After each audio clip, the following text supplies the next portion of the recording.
for staying with us. Nigeria's crude oil production is rapidly witnessing an upswing, with production nearing 1.7 million barrels per day. Beg your pardon.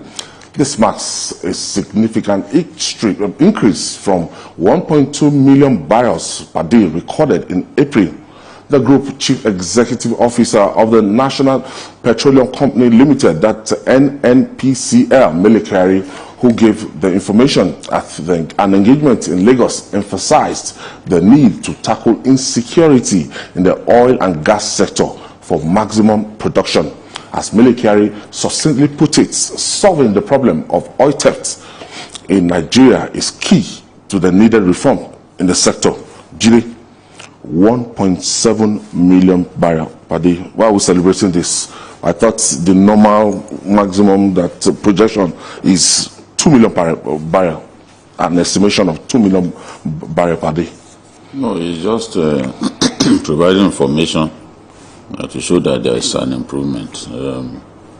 As you read, in the month of April, our maximum oil output, because they do the average based on what you are able to produce every blessed day in the course of 1 month, it came to 1.28 million.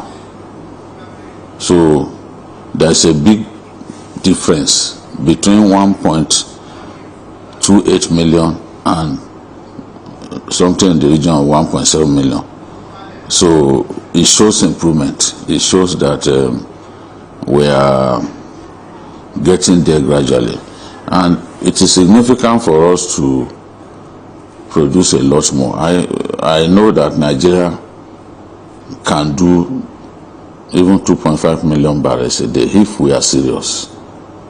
And when I talk about seriousness, I'm talking about the need to deal with the insecurity, the need to deal with the oil theft that is so rampant in Nigeria. There's no serious international oil company that will want to come and do business in Nigeria when the major onshore facilities and infrastructure are being breached regularly by chiefs. How can we have a situation in which the NNPC was able to identify and destroy 5,800 connection points to our oil pipelines? 5,800 points. Point connection. Yes, the thieves found a way to drill holes into our pipelines from where they will now put their giant fuel hoses and then siphon fuel. We don't love this country. Siphon crude oil. Not petrol. 5,800 is a lot. Is a lot. And then more than 600 illegal refineries have been destroyed in just 2 years. Sabotaging our economy. More than 600 illegal refineries. You know, you connect to the major pipelines and then siphon. So we've got to do much better. We've got to do much better. We can't have a situation in which people will be stealing this much from our crude. And when the GMD talked about the need to protect the infrastructure, it's because crude oil is passed through those pipelines.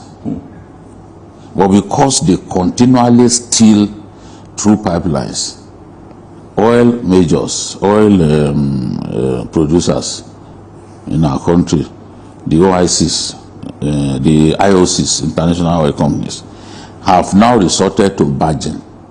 Barging was not known to us as a people.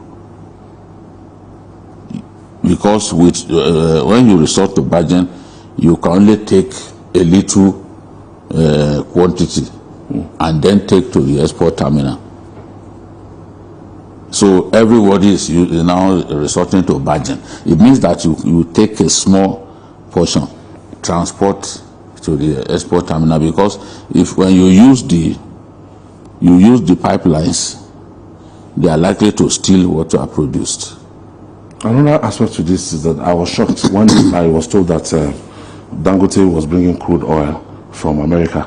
Yes. So what on earth do you think is responsible for this? No, the reason is the forward sales that the last administration got into. So by the forward sales, it means that whatever NNPC is producing now, this 1.7 million we're talking about now. Producing, yes. No, because okay, let me use an illustration, because it's not everything in the oil sector that they let us know. Okay. If, for example, we sold 900 million barrels per day in advance, and we've collected the money, whatever the Tinubu administration produces in excess of 900 million barrels a day, that is all that we can earn, because we've already sold in advance about 900,000 barrels. You sold 900,000 barrels up front. Now whatever you cannot earn money. It's one of the big problems that we are facing, because what you can earn, you will earn if you are able to produce above the projected production per day, which they sold in advance. So hopefully, or you finish your obligation in July. Okay. Yes. Hopefully in July we'll be able to earn a lot more foreign exchange because we will have completely our obligation. Yeah, we will have fully met our obligation to those clients. So we are paying our debts upfront with oil. Yes, because they sold already in advance and collected the money. A lot of these things people don't know. We cannot defend our currency effectively. We cannot with that kind of practice. Yes, we can't earn enough dollars, because what you are selling now, a very good proportion of it is to fulfill. You have already paid for in advance. So Dangote, if NNPC is producing now, is producing mainly to fulfill those our obligation. Yes, that we had. Because the forward sales that we did. That's why they couldn't supply it until they are through with these forward sales, and we start on a clean slate. Start earning directly. We will not be able to earn enough foreign exchange. 2, we will not be able to supply Dangote because your obligation now is to those clients, international clients, you collected money from in advance and sold product to them in advance. So every day they are waiting. Okay, our crude oil, they will be waiting. Dangote won't get that from now on. We won't get for now until sometime in June. I shouldn't be happy with this 1.7 million. That's okay. It's not something that is coming to us directly. And only just part of it. We are earning money from only just part of it, because at the time the forward sales agreements was reached, we were not doing well at all. There was no. Remember that even Angola and Libya, a war-torn country, overtook us. So I'm saying that if we sold 900,000 barrels per day in advance, if we are doing 1.7 now, it helps, because at least you can earn extra in a season of forward sales. That is a simple analogy that I got. So if you really want to earn money, then you must do your best to produce in excess of the quantity that you have sold in advance. When you produce in excess of the quantity that you sold in advance, we'll be able to earn a little dollars. There must be peace in that region to achieve that, they must bring down oil theft. You must defeat oil theft. We must defeat oil theft. We must defeat oil theft. Tantita is there in that region. The Navy is there. We must empower the Navy to be able to help us defeat this monster. And yes, people say, why should we contract non-state actors to help us protect our pipelines? But the truth is, if you look back to how much we were producing before we signed that deal, you cannot argue that they are doing well. Yes, you will readily agree. The terrain better. They do, and we are aware that they've seized ships. Yes, carrying oil. We apprehend people every day. Yes, we are.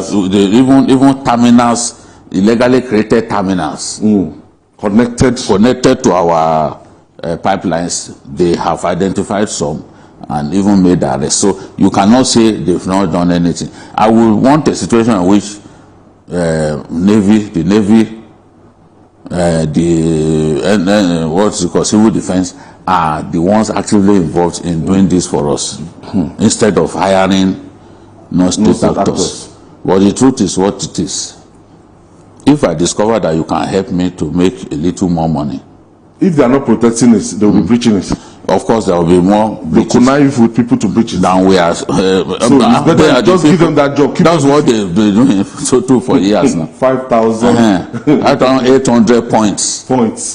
So I was discussing with someone. I said, we want to produce, want to start refining from Kaduna. How do we get crudes to that place? Are we going to be trucking crudes? Not going through the pipeline. They've not told us what they want, how they want to do it. Because if they try to send crudes through the pipelines, they will be sorry. How many of those pipelines are even? Because for a long time that refinery didn't do anything. So how many of those pipelines? When was the last time they actively pumped crude through? Yes, through the pipelines. Sometimes they pump water ahead to see. No, that one they played the trick. They had no plan to. They wanted to see whether they could take that risk. They then said, okay, they announced. But those boys have insiders within NNPC. So they announced that they will be sending PMS through pipelines all the way to those depots and all that. So they first flushed water into the pipelines. They recorded so many breaches, leakages, because those boys were waiting. You want to pass petrol, you meet us here. The boys were ready. People are into bunkering. Traditional rulers, community. Yeah, community leaders. Even this one. That is the way of their way of life. Even this one, armed forces are involved. Big people are involved. It's just like the way they steal gold. Because to get a big vessel, to mobilize a big vessel. It's a big business. It's a big business, and we are bleeding our country in a mindless manner.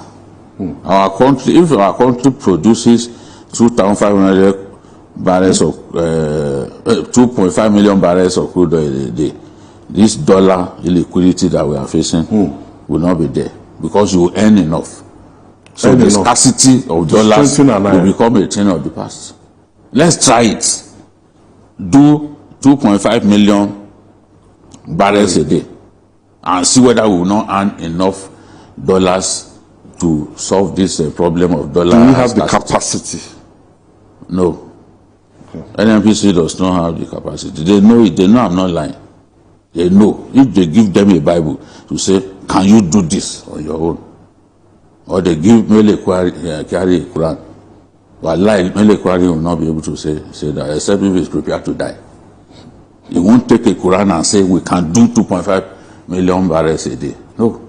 But if we bring in foreign companies and everybody jumps in, there are many pipelines that the NNPC simply locked because they are not prepared to go to that side to work for now. and some of them are old oil wells that we can get a lot from. But don't forget, some investors are even divesting. They are leaving Nigeria. We have to solve that problem. That's worrisome. Yes. Who wants to come and work in a situation where you do all the work and people will steal your output? So we need to solve that problem. That problem of pipeline vandalism, you know. If we solve that problem, I'm sure a lot of the international oil companies would like to come and do business. We'd like to get your reaction. You can call us.